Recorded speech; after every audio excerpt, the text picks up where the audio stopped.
Page 43, Locomotive Rhythms. Here we're using a thing called a bass C pentascale. Wasn't that fun? Faber pentascale, penta means 5, and it's simply going up and down using the 5 fingers. Here, in some position. Whatever, the pentascale. Alright. This is using the C pentascale. Well, that letter denotes the bottom note of the scale, which means C's on the bottom. It doesn't say which C. It could be this C, whichever C. The music tells you which C. And in that case, if you look at the music, it's this C. Or here. And we're simply playing this up and down in different rhythms. Oh, this isn't actually a grand staff, because I've only got one staff there. There's no curly brace.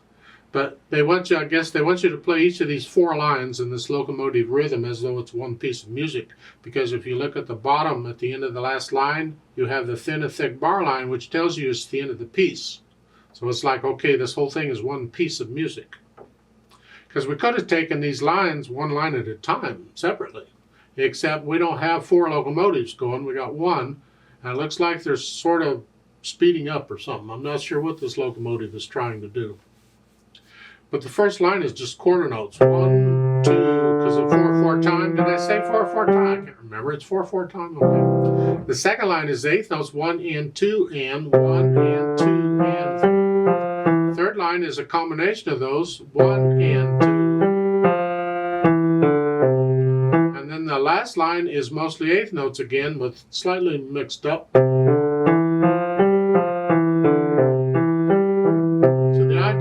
You're playing these 5 notes in various patterns of various quarter notes and eighth notes. This is a good one. We use pentascales a lot of times to warm up in music. We just play them.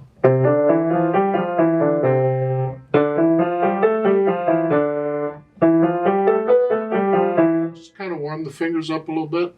How fast you go is up to you, but make it accurate.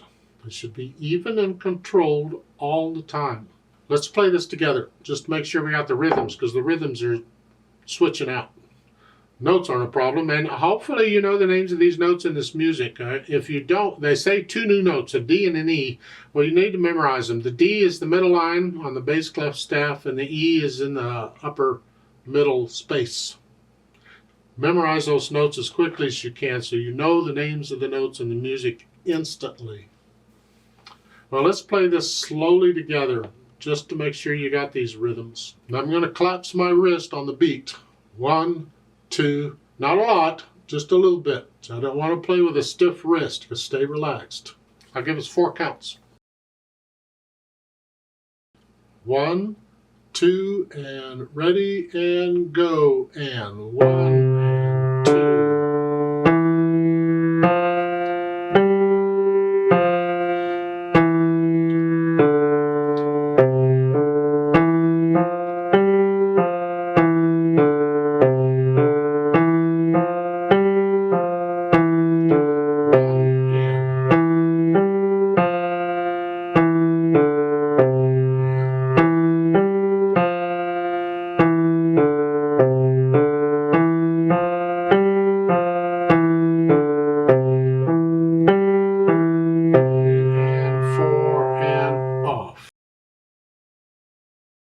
I'd like to do the duet part with you, so I'll do that, and you can play what you just played, but again, I need you to go up an octave on the keyboard. So just pretend middle C goes up here. From here, it's up here, and that means instead of here, you're going to be here. Play it all up here.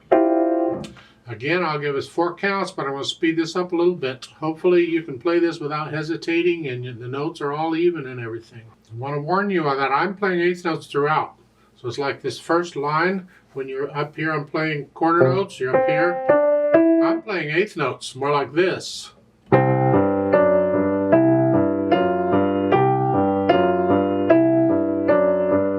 So just remember, I'm playing eighth notes throughout.